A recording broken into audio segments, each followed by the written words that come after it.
Thank you for tuning in to Wednesday Inspirational Book Lounge. I'm your host, Anna Murby.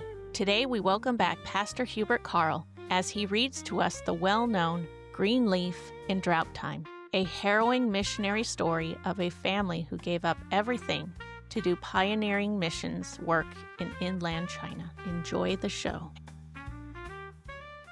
Green Leaf in Drought by Isabel Kuhn, published by China Inland Mission, 1959. Read by Hubert Carl. I thought I'd add some background information on this book. The book started in mid-1950 and ended in mid-1953. What's not in the book, and is never mentioned, is that the Korean War was at exactly the same time. It started in June of 1950 and ended in July 1953. The reason that the communists hated the Matthews so much was not only that they were Christians and believed in God, but the Americans and the Australians were fighting them in the Korean War. He was Australian and she was American. Chapter 11. Specious Promises of Release. In the 11th chapter of Hebrews, that honor roll of heroes of the faith, comes this verse, 37, which the Phillips renders thus: They were killed by stoning, by being sawn in two, and they were killed with the sword. Right in the middle of the terrible martyrdoms, stoned, sawn asunder, killed, comes what apparently is a little mild word, tempted, by spurious promises of release. It does not seem to match the other sufferings, and yet no mistake has been made. The slow wearing down of the human spirit is a species of torture which the communists delight to use and have found very productive for their purposes. Specious comes from the Latin word which means good-looking, and Webster's dictionary gives two meanings. First, showy, and second, apparently, but deceptively fair, just, or correct. It exactly describes the promise of release which the Red officials tried to wear down the spirit of the Matthews families and other. You remember that it was in January 1951 when they first made application for exit permits. It was March before the Kingfisher arrived and deliberately insinuated to Arthur that they could leave immediately if he, Arthur, would just cooperate, that is, act as a fifth column in India for them, apparent but deceptively fair. Then in sinning, the police told Charles Preedy that the Matthews family would be leaving next, and after them the Macintoshes. As a Chinese Christian was coming to Hangwan, Charles sent this word on to warn Arthur and Wilda to get ready. This was the occasion when they had hoped to get out in time to see Wilda's parents. They packed everything, listed all the items which they were taking with them in accordance with the rules, even went to live with the Chinese for 4 days so that they could be ready in a split second to go. They were never on any of these occasions told that it was a false alarm. Hope deferred makes the heart sick. They were just left to infer by silence and indifference that this was just tantalization, tempted by spurious promises. We saw that first year in 1951 and up to Easter in 1952, their spirits were tempted. They were restless and unsettled, constantly watching the calendar, checking off the exits of the other members of the CIM family as they poured out of China. Over 600 left in the first year.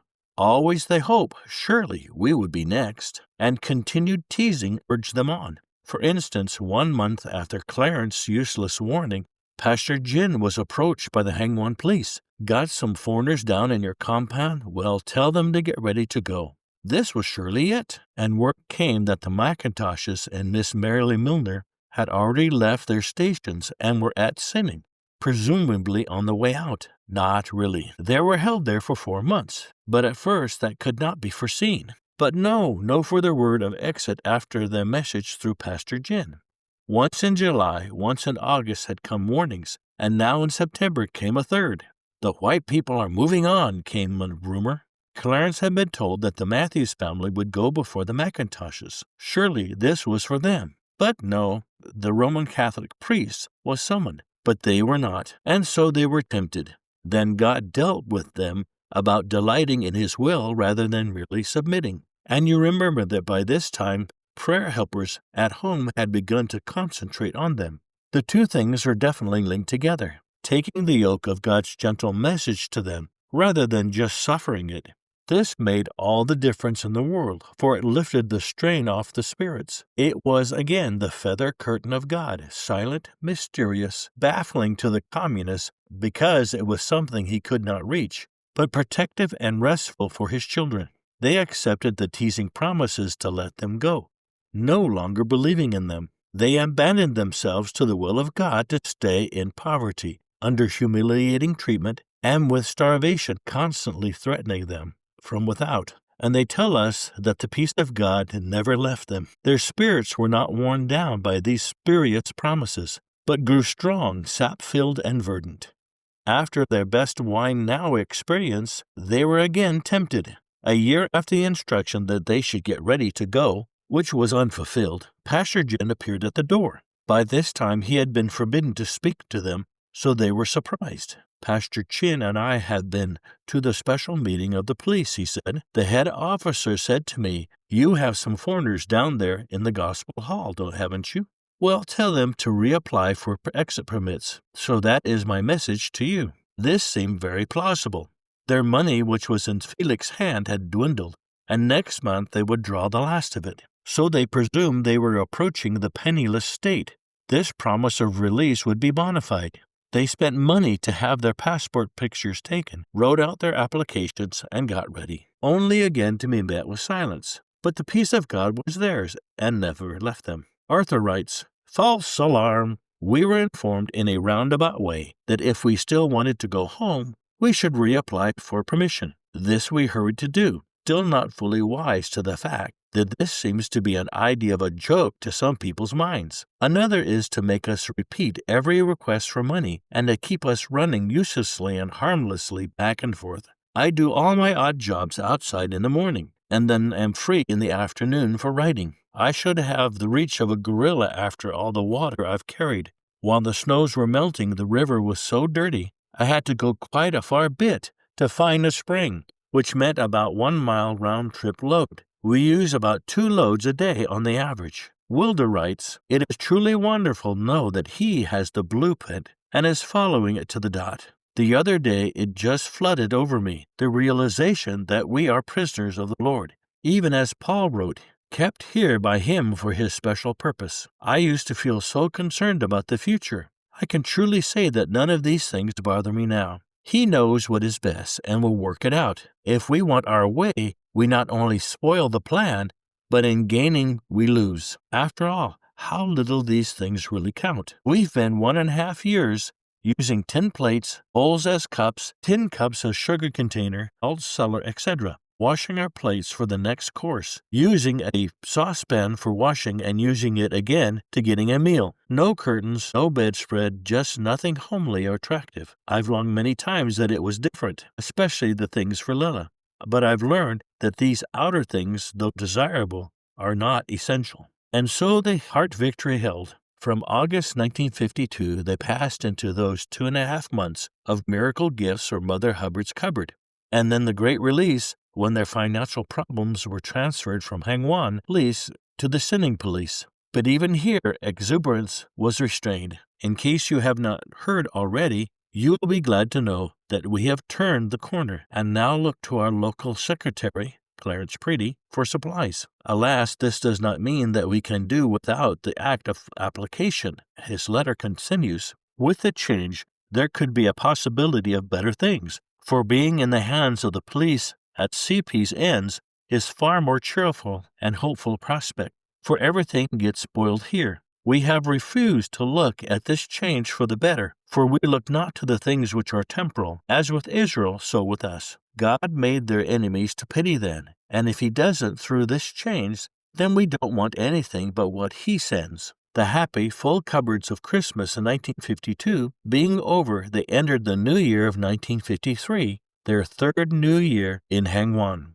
On January 8th, in Sinning, Clarence Preedy was told that he and Mrs. Matthews and Lila were to get ready to leave immediately. Arthur and Rupert Clark would remain, and no money was given to any of them all the month of January, but no exit permit was given. Arthur writes, "We got into another flap over Clarence's letter telling us that Wilda and Lila would be leaving immediately. We had to pack to go separately and go over our notes of 2 years, but we were settled down. Water wears the stones, and some are skillful in the application of this particular sort of water treatment. This is the 5th unfulfilled promise. But now the men of sinning are really very, very low. You remember that they had been low at Christmas when Wilda's parcel arrived. Arthur had used up their Christmas remittance to lay in fuel and food. They too had no cash to spare. In fact, when Lilla's milk money came in the familiar envelope, they decided to let her go without milk for a week and send it to the 2 men in sinning. This led to a sweet little feather curtain touch. But to explain it fully, we must go back a moment in order to talk about Ben. When Timothy turned Judas and came to spy, Ben also appeared to waver for a time. The communists, of course, say frankly that to tell a lie on behalf of the cause is virtue. Therefore, when they arrange a case against a missionary, false witnesses are not hard to find. When their stories are made to dovetail a very plausible-sounding frame-up is the result. This had shaken many fine Christian Chinese to the heartbreak of their maligned missionary. Whether Timothy talked Ben over or not, we do not know, but there was a period when Arthur and Wilder prayed anxiously for Ben. But the Russian Christian had also taken him on his heart. He sought Ben out, talked and prayed with him, and gradually Ben came back to his previous joy in the fellowship with the missionaries. Token of this came one day when the Matthews heard a rattling at the kitchen drawers and found a note inside. Ben occupied the room next to the kitchen, and in both rooms were built-in drawers which backed on one another. Thus, with Timothy watching and listening to everything, Ben conceived the idea of pulling out his top drawer and slipping notes into the Matthews drawer. Even if he could get a signal through to them, whispering them through the drawer space when each pulled out their top drawer. On the morning when they sent Lilla's milk money to Clarence and Rupert, the old Tibetan woman arrived as per usual, her rat-like braids rattling down over her shoulders and over her oily sheepskin gown. "Don't bring us any more milk for a while," said Arthur. "We haven't any money for it just for now." But the old woman was nearly deaf. "What did you say about the milk?" she shouted. "Don't bring any more until we tell you," yelled Arthur back. "Why? What's wrong with my milk?" shouted the perplexed old lady. "The pastor not buying milk for the baby? What was coming to pass?" "Your milk is fine," yelled Arthur, "but we haven't enough money just now." At last it penetrated the old Tibetan ears, and necessarily the ears of everyone else within the compound. Shaking her head with its many braids, the old milkwoman turned away, muttering to herself. As soon as Arthur got back into the house, there was a rattling noise at Ben's drawer. On opening this, they found 100,000 Chinese dollars, about $4.50 U.S. "Your wife and child need the milk more than I do. I can live on potatoes," he said simply. Wilda and Arthur were deeply touched. Timothy had been well supported by a Chinese lady who hoped to marry him, but Ben was living by faith. No one was behind him with regular support. When money was low, he lived on potatoes, and they always knew when he had a special gift, for they could hear him making noodles. Now Ben had an uncle who was a party member, and who would offer him a good job in the Red government if he would just give up his religious notions. But Ben had said he wanted to trust and serve the Lord. Illustrious benevolence. When your parents gave you that big name, I wonder, did they guess how early in life you would fulfill it? Just a few days before, he had received a gift from the John Sung Bible Institute, and this gift for Lilla's milk was 1/3 of what he had been sent. Remember to pray for this young man still living and serving the Master. So Lilla's gift of her milk money to Uncle Clarence and Rupert did not mean that she went without. Just one day was she deprived of her milk. But more than that, Ben offered to help Arthur if Wilda and the little one had to go first. Arthur writes, "If Wilda leaves me solitary, we face the possibility of far less free and easy confined to barracks." Then he refers to Ben has volunteered without being asked to be our one Sepphoris. God bless the brave lonely soul. The ground may seem awfully dry, but this is the idea for God's root out of a dry ground, i.e. the cross, to blossom and fruit through the ages. So such souls, even though seemingly remote from an active flower and fruit-bearing, are the promise of both. There are limiting factors in them, of course, as there are for us. I think Hudson Taylor said, God can't have the result without the process, so the precious fruit needs the long patience of the husbandman. A month of silence from the police passed, and the Matthews family were busy trying to get hold of some of their money when, without warning, on the morning of February 5th, 1953, Felix himself appeared at their kitchen door. We'll let Arthur tell it. I'm almost too overwrought to write. Certainly we will have a job to write coherently, but we'll trust you to understand. Our money is in the bank, and I am just waiting for some cooperation as a result of my applications. In the meantime, I had a visit from Felix this morning, telling me to inform my woman to prepare to leave the day after tomorrow. Poor little Lilla half guessed the permit excluded me and came up with a tearful, frightened look on her face. She was not going to take it easy once she finds out. The man said, "You will stay here until after the business of getting your woman away. So guess what you like. But I am telling my people to expect nothing and relax in prayer, not for a moment. I haven't received any travel allowance yet for Wilda, so I can only give her 10 out of my 30,000 for the month. I was promised 5 for Lilla, not given, and 10 for travel, also not received. The Lord knows, though, and will work out the muddle. We hope the Hong Kong authorities won't tell us to send Lilla back again because she is on neither of our passports. We don't know whether we'll be able to send a wire. Rupert has to eat, and I don't think CP'll think he can afford it until he gets his money. What we will send will be female Sinnings Matthews if Wilda and Lilla move there alone. Sorry to bother you, but we are out of cash until Felix gives us the chop on our application, and we only have one more stamp available, that which you sent us last.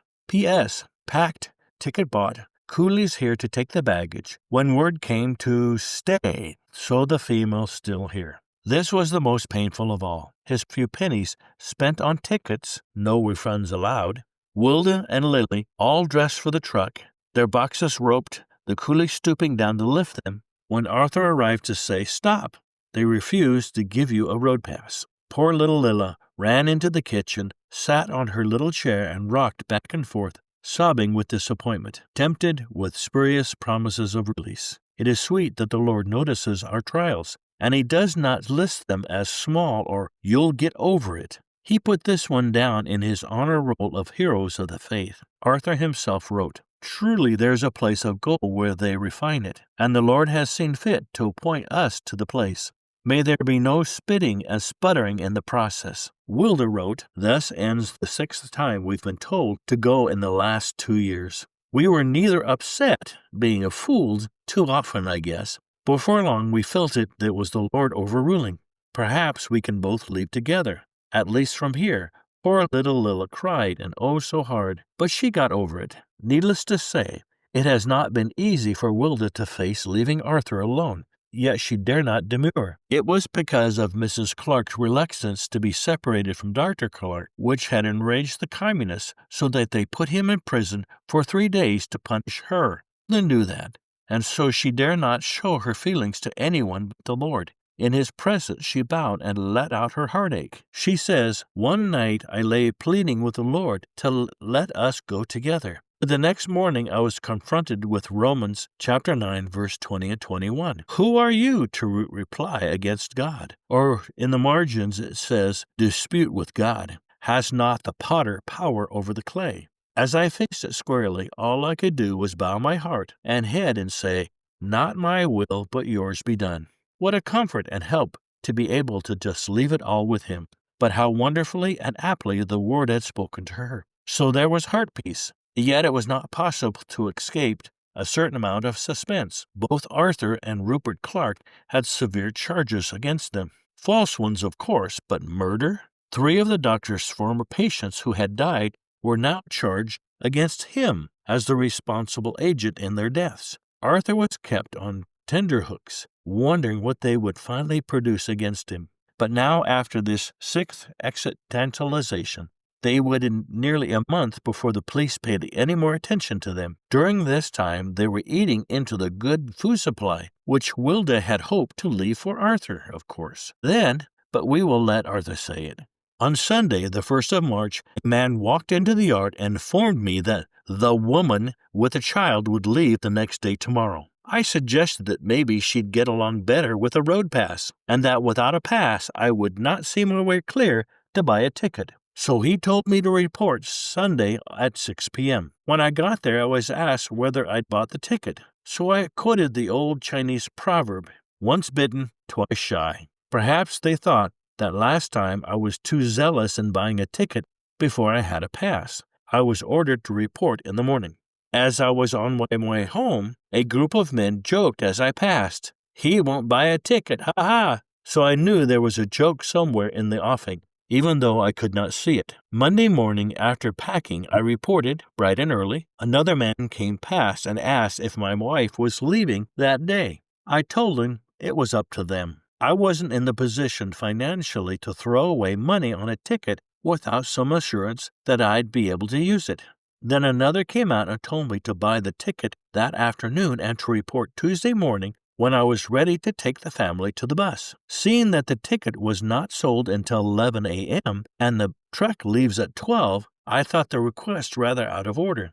But with a lot of running around, first after the coolies, then to get the family, then the authorities, eventually the truck pulled out of the worthwhile place with the Matthews household on board. Arthur then goes on in a very guarded language to tell how Ben helped him. Ben later got into trouble with the police for this kindness to the hated imperialist, but Arthur could not have got through without his help, for he enlisted the interest and help of a Chinese family who were to travel on that same truck and who were enchanted with the little white child. Arthur writes, "Needless to say, I'd have been hamstrung without a cooperator. The Lord bless him. He saw to the luggage, got it weighed in, and stood guard while I went to report without a ticket. I had to explain that the bus station was a good 20-minute walk, and that if I left it until the ticket was bought, there would be a real problem to get the police pass put through and get back again before the truck left. What a relief to see the pass." Lilla was happily waving her last balloon on the end of a chopstick as the truck pulled out, safe and content on the lap of a gentleman.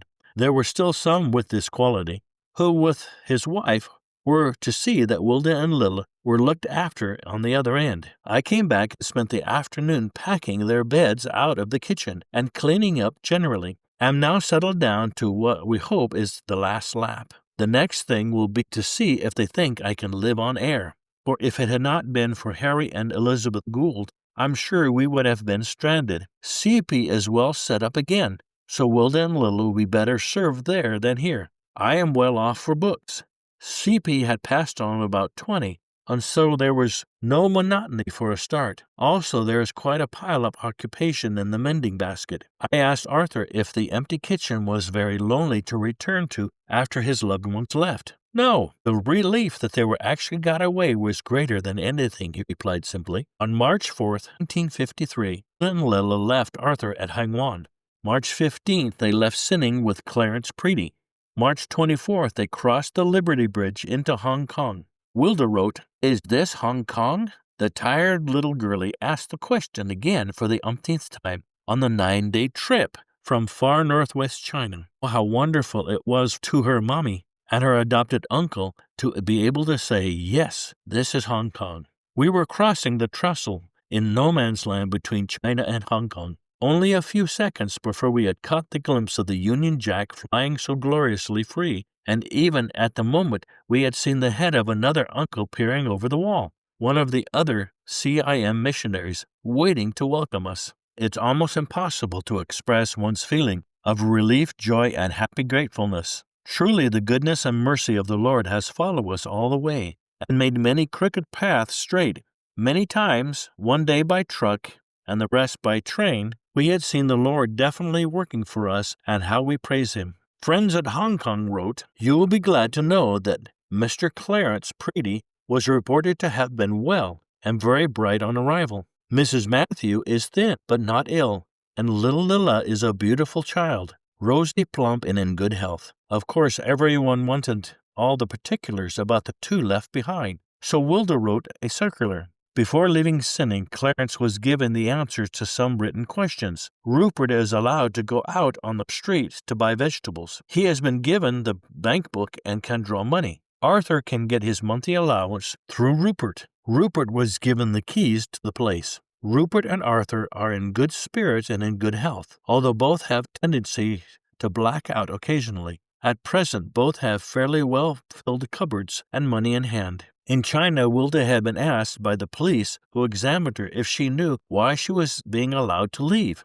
No, she answered. Why is it? You are permitted to leave because your money is finished, but your husband and Dr. Clark are in a different category. They are criminals, and the regime knows how to treat criminals. This was all that Wilda knew about the charge against Arthur. Of course, it had been Red police policy to hold the last members of a mission or organization, no matter who they were, and wreak on them all the hate and vengeance felt towards the group at large. The enemy was allowed to tease and tempt with spurious promises, thrust out and clutch back, but only until God touched his hand. When God said enough, his fingers fell open and the prey was delivered. Delivered as he had promised them the night when the kingfisher seemed to be winning, and richer by far for having been with God in the net. The following poem has meant so much to them during those days. Child of my love, lean hard, and let me feel the presence of your care. I know your burden, child, I shaped it, poised in my own hand and made no proposition. It is a weight to your unaided strength, for even I have laid on it, I said. I shall be near, and while she leans on me, this burden shall be mine and not hers. So shall I keep my child within the circling arms of my own love. Lay it down, nor fear to impose it on the shoulder which upholds the government of worlds yet closer come. You are not near enough, I will embrace your care, so I might feel my child reposing on my breast. You love me? I know it. Doubt not then, but loving me, lean hard. Thank you again for joining Wednesday Inspirational Book Lounge. Stay tuned for another installment next week of Green Leaf in Drought Time.